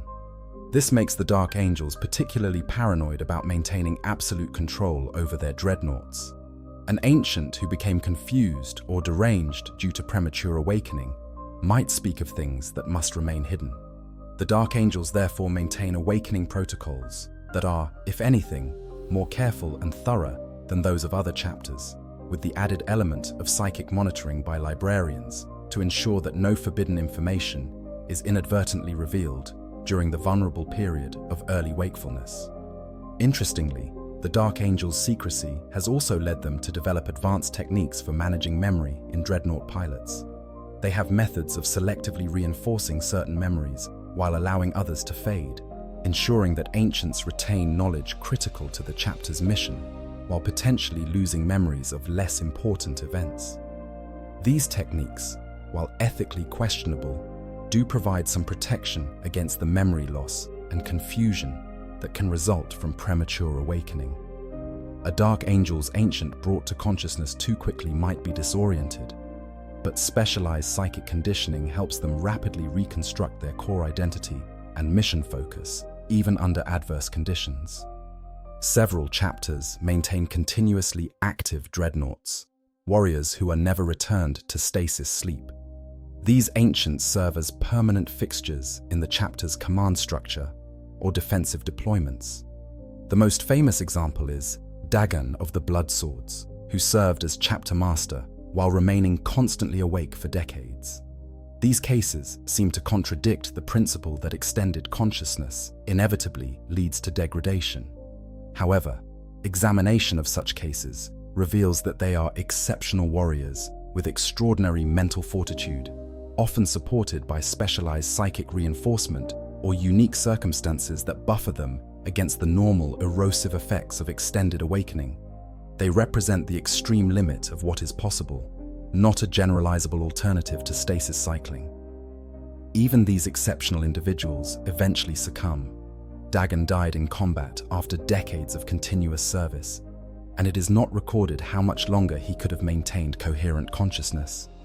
The specific techniques and philosophies vary, but every chapter's protocols reflect the same underlying wisdom. The Dreadnought pilot is a hero who has sacrificed everything and deserves treatment that honors that sacrifice. Premature or careless awakening shows disrespect to that sacrifice, inflicts unnecessary suffering on a warrior who has already suffered beyond measure, and risks losing entirely the knowledge and combat capability that the chapter worked so hard to preserve. Whether expressed through the Space Wolves' saga traditions, the Iron Hand's technical precision, or the Ultramarines' codex discipline, the message is universal. Wake them carefully, wake them correctly, or do not wake them at all. The point of no return, irreversible degradation. There comes a moment in the existence of every Dreadnought pilot when the accumulated damage from awakening, whether proper or premature, crosses a threshold beyond which recovery is impossible. This point of no return varies for each individual, influenced by the strength of their will, the quality of their chapter's maintenance, the specific pattern of Dreadnought they inhabit, and the number and severity of traumatic awakenings they have endured. But it exists for all, an invisible boundary that, once crossed, leads inexorably toward one of two endings: complete loss of consciousness and permanent sleep from which they cannot be roused, or descent into such profound madness that they become a danger to themselves and others. Understanding this terminal degradation provides crucial context for why prevention of premature awakening matters so desperately. The signs of approaching terminal degradation are well documented in the records of every chapter, though the specific manifestations vary by individual. Memory failure typically appears first and progresses most visibly. The pilot begins having difficulty recalling events from their most recent awakening, confusing different time periods, or losing entire spans of their personal history. They might speak of battles that never occurred, misremember the identities of current chapter leadership, or fail to recognize battle brothers they should know. These early memory problems might be subtle, a name forgotten, a date confused, but they represent the first fractures in the cognitive architecture that supports identity and consciousness. As degradation advances, the memory loss becomes more severe and more systematic. The pilot loses not just specific memories but entire categories of experience. They might forget everything about their life before interment, losing all connection to the person they once were. They might lose their understanding of the chapter's history and traditions, becoming strangers to the very culture they fought to preserve. In extreme cases, they may lose even basic semantic memory, forgetting the meanings of words, the purpose of objects, the nature of their own existence. When a Dreadnought begins asking, "What am I?" not as a philosophical question, but as a genuine inquiry reflecting complete loss of self-understanding, the end is near. Emotional flattening provides another indicator of terminal decline. Dreadnought pilots begin their service with the full range of human emotions, even if those emotions must be expressed through mechanical vox speakers rather than facial expressions or body language. They feel pride in victory, grief for fallen brothers, anger at enemies, loyalty to the Emperor and Chapter. As degradation progresses, these emotions fade. The pilot becomes increasingly unable to feel anything beyond the immediate tactical situation. They stop caring about anything except target acquisition and threat elimination.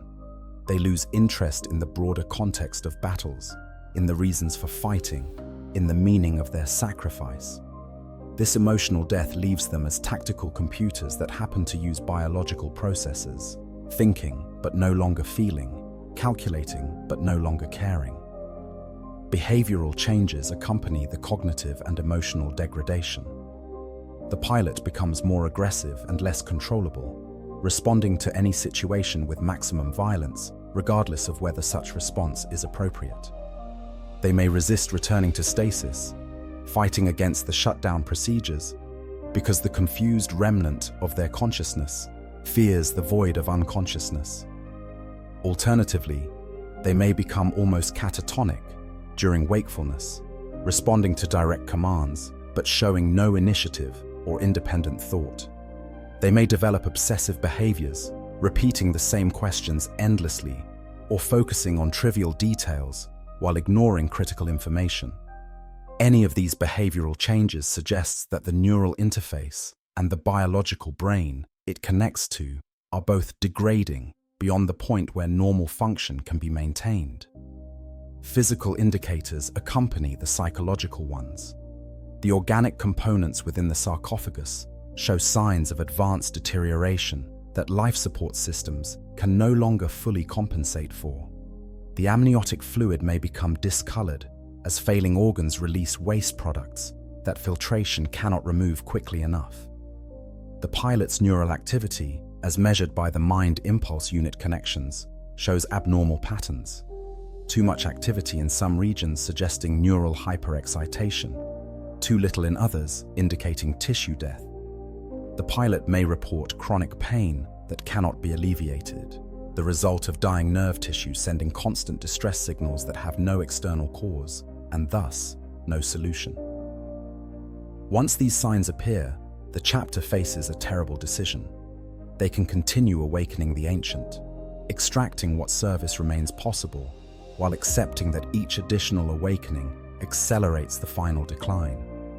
They can consign the ancient to permanent sleep, honoring their service by granting them rest before degradation becomes complete loss of self. Or, in the grimmest cases, they can grant the pilot the mercy of death, destroying the sarcophagus and allowing the warrior within to finally achieve the ending that was delayed by their interment. None of these options is good. All represent loss. The choice is only a matter of what form that loss will take and how much additional suffering the pilot will endure. Different chapters approach this decision differently, reflecting their varying philosophies about death, duty, and mercy. Some view permanent sleep as the appropriate end for an ancient who can no longer serve, treating it as an honored retirement earned through centuries of sacrifice.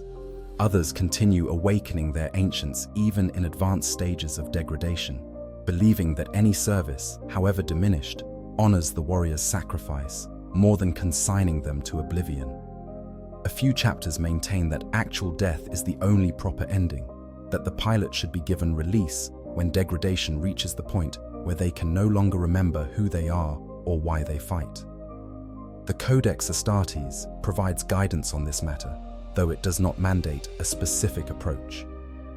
The Codex recognizes that each case is unique and must be evaluated individually based on the ancient's wishes, their current condition, and the needs of the chapter. It does specify that the ancient's own desires, as expressed during earlier periods of lucid wakefulness, should be given significant weight. Many Dreadnought pilots, during early service when they are still fully coherent, leave instructions about what should be done if they reach terminal degradation. These instructions range from requests for immediate destruction at first signs of serious decline, to permissions to continue awakening them until the absolute end, to preferences for permanent sleep when specific symptoms appear. The tragedy of terminal degradation is that it is often unavoidable even with perfect protocol adherence. Time itself is a form of trauma for Dreadnought pilots. The consciousness was never meant to exist in this form, suspended between life and death, neither fully embodied nor fully discorporated. Every awakening, no matter how carefully performed, exacts a toll. The neural interface causes microscopic damage with each use, cumulative harm that eventually exceeds the brain's ability to compensate. The artificial environment of the sarcophagus, despite all the sophisticated life support, slowly poisons the organic tissues it preserves. The psychological stress of repeatedly losing time, repeatedly facing the reality of machine existence, gradually erodes the structures of identity and will. But premature awakening dramatically accelerates this inevitable decline. Each rushed revival inflicts damage equivalent to years or decades of normal operation. A pilot who might have served coherently for a millennium with proper protocols might reach terminal degradation in mere centuries if subjected to repeated premature awakenings. Even a single particularly severe episode of early revival can push a pilot past the point of no return, stealing years of potential service and condemning them to an abbreviated existence filled with confusion and suffering. This is why the chapters treat premature awakening with such horror, not just because of the immediate trauma it inflicts, but because it hastens the ultimate fate that awaits all Dreadnought pilots, bringing forward the terrible day when the ancient must be permanently silenced or destroyed. There is a particularly tragic aspect to degradation caused specifically by premature awakening. The pilot often retains enough awareness to understand what is happening to them. Unlike natural degradation that proceeds so gradually that the pilot barely notices the changes until they are far advanced, trauma-induced decline is sudden and obvious. The pilot can feel their mind fragmenting, can notice their memories vanishing, can recognize that they are losing themselves at an accelerated pace. They are aware that something has gone wrong, that they are degrading faster than they should, but they are powerless to stop it. They must watch themselves die by degrees, conscious of each step toward the oblivion that awaits. Some pilots in this situation become desperate, begging to be awakened more frequently in an attempt to hold on to their failing consciousness through sheer force of will. Others do the opposite, refusing all attempts at awakening, hoping that remaining in stasis will somehow arrest the degradation they know is coming. Neither approach works. The damage is done. The trajectory is set. Whether awakened frequently or left to sleep, the pilot inexorably approaches the point where consciousness can no longer be sustained. The only question is whether they face that ending with awareness or in the blessed ignorance of perpetual sleep.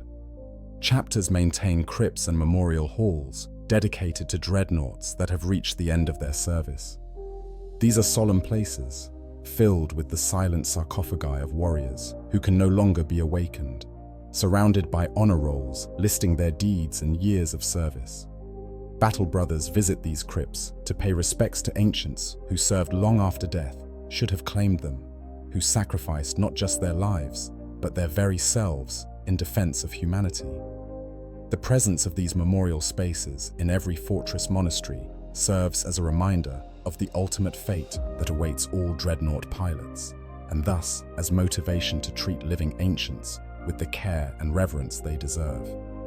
In some crypts, there are sarcophagi marked with special sigils, indicating that the ancient within met their end through preventable early degradation, victims of premature awakening, protocol failures, or simple careless maintenance. These marked tombs serve as warnings to current generations of tech marines and officers. This is what happens when proper procedures are not followed, when expediency is valued over care, when the ancient warrior's suffering is disregarded in favor of immediate tactical needs. The warriors entombed in these marked sarcophagi gave everything in service to the emperor, but they were failed by those who should have protected them from unnecessary harm. Their presence in the crypts is both an honor to their sacrifice and a reminder of the chapter's duty to do better. The point of no return is not just a medical or technical condition. It is a moral threshold. It represents the moment when all the accumulated choices, to follow protocol or skip steps, to prioritize the pilot's well-being or tactical convenience, to treat the ancient as an honored hero or a mere weapon, culminate in an irreversible outcome. Once that threshold is crossed, no amount of care or regret can restore what was lost. The only choices remaining are how to manage the ending, how to honor what service remains possible, and how to ensure that other ancients do not meet the same fate through preventable mistakes. This is the final and perhaps most important reason why premature awakening must be avoided at all costs. Not just for the immediate suffering it causes, not just for the reduced service life it produces, but because it brings forward the terrible day when the ancient can fight no more, when the warrior who survived death must finally yield to oblivion. Every careless awakening, every rushed revival, every skipped safety check is a theft, stealing time and consciousness from a warrior who has already paid the ultimate price and asking them to pay it again. The chapters understand this. The Codex Astartes emphasizes it. The sacred rituals encode it. And the silent crypts, filled with fallen ancients, testify to it. Those who deserve honor must receive honor, even in, especially in, the manner of their awakening, until the flesh fails. Conclusion. We have walked through the darkest halls of the fortress monasteries, witnessing what happens when the sacred protocols that govern Dreadnought awakening are violated or fail. We have seen how consciousness torn too quickly from the void of stasis experiences, time dislocation, sensory overload, and identity fragmentation. We have examined the physical trauma inflicted when life support systems are activated too rapidly, when neural interfaces are engaged without proper calibration, when the organic remnants of a once mighty warrior are subjected to metabolic shock that causes cascading failures across already compromised systems.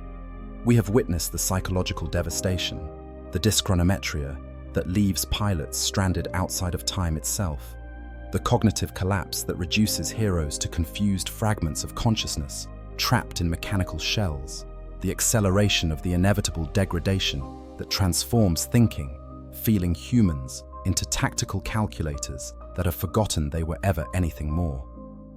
We have seen how premature awakening can trigger combat reflexes in minds too disoriented to properly evaluate threats, leading to tragedies where ancients attack their own battle brothers. We have traced the path from rushed revival to permanent damage, understanding how a few moments of carelessness or desperation can steal years or centuries of service while inflicting suffering that has no purpose and no redemption.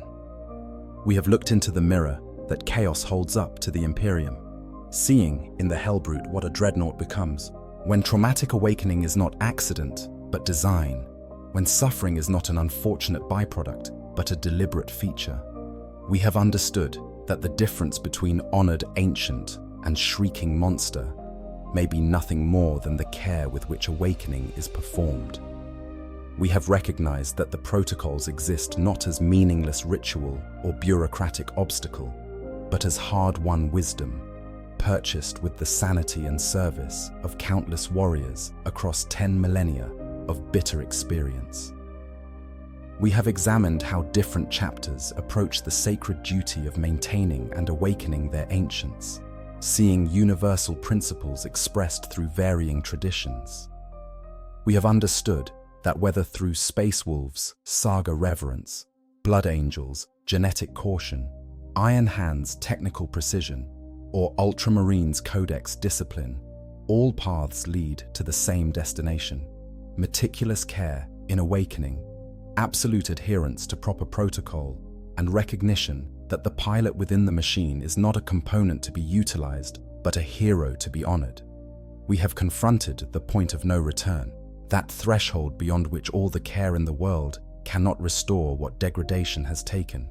We have seen how premature awakening hastens the approach to this terrible boundary, stealing time and consciousness from warriors who have already sacrificed everything. We have understood that the memorial crypts filled with silent sarcophagi represent not just honored dead, but lessons written in the very lives of those who served beyond death. Lessons about the cost of carelessness and the necessity of protocol. The story of premature Dreadnought awakening is ultimately a story about the price of service in the Imperium. Space Marines give their lives in battle, but Dreadnought pilots give more than life. They give their continued existence, their sanity, their identity itself. They accept an eternity of awakening to warfare, sleeping between battles in dreamless void, forgetting over centuries everything that made them who they were, all in service to the Emperor and the defense of humanity. The very least the Imperium owes them is to ensure that their awakenings are performed with the care and reverence their sacrifice deserves. When protocol is followed, when awakening is performed correctly, the experience is still difficult and disorienting, but it is manageable. The pilot emerges from stasis into a prepared environment where familiar voices guide them back to consciousness, where sensory systems are brought online, gradually allowing adaptation, where their identity is reconstructed through careful questioning and grounding in chapter tradition. They experience the shock of lost time, the strange sensation of machine embodiment, the grief of learning what has changed during their sleep, but they experience these things while supported by battle brothers who understand what they endure and work to minimize the trauma. When protocol is violated, when awakening happens too quickly or without proper preparation, that manageable difficulty becomes unmanageable horror.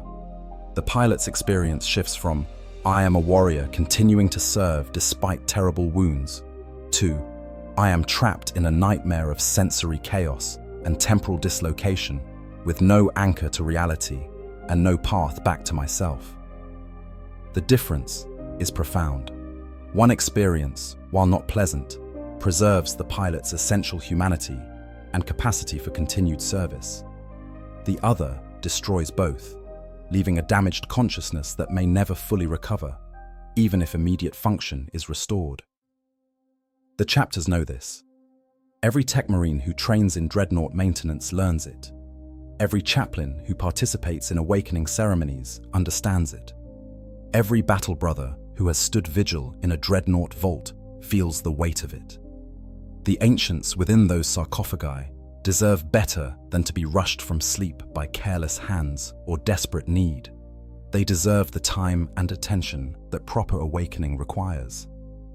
They deserve to have their suffering minimized, their service honored, their humanity preserved for as long as possible against the grinding erasure of machine existence.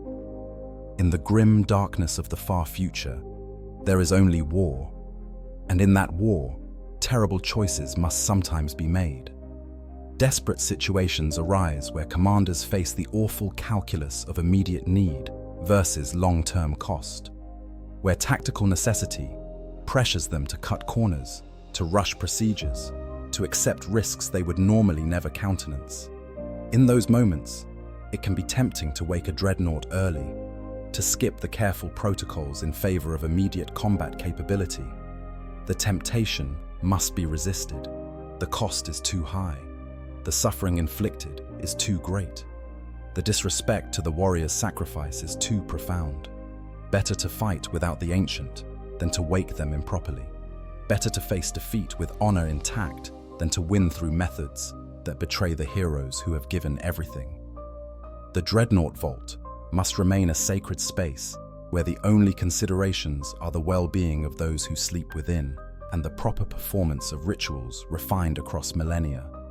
The pressure of battle, the urgency of tactical need, the desperation of commanders facing impossible odds. None of these can be allowed to corrupt the protocols that preserve what remains of these ancient warriors' humanity. When we think of dreadnoughts, we often focus on their martial prowess, on the thundering footsteps that shake the ground, on the devastating weapons they bring to bear, on the tactical wisdom of centuries they embody. We see them as war machines, as strategic assets, as living weapons that turn the tide of battles. All of this is true, but it is not the whole truth. The whole truth requires us to see past the ceramite and adamantium, past the weapons and sensors, to the shattered warrior suspended in amniotic fluid at the sea. Machine's heart, to the consciousness struggling to maintain identity against the erosive forces of time and trauma, to the human being who accepted a fate some consider worse than death so that they could continue serving the Emperor and protecting humanity. That human being, that space marine who once walked on their own legs and held weapons in their own hands, who laughed with battle brothers and mourned fallen friends, who believed with such fervor in the Imperial cause that they chose existence as a walking tomb over the peace of death, deserves every consideration, every care, every moment of the lengthy awakening ritual. They have earned that respect through sacrifice beyond measure. They have paid for it with everything they were and everything they will never be again.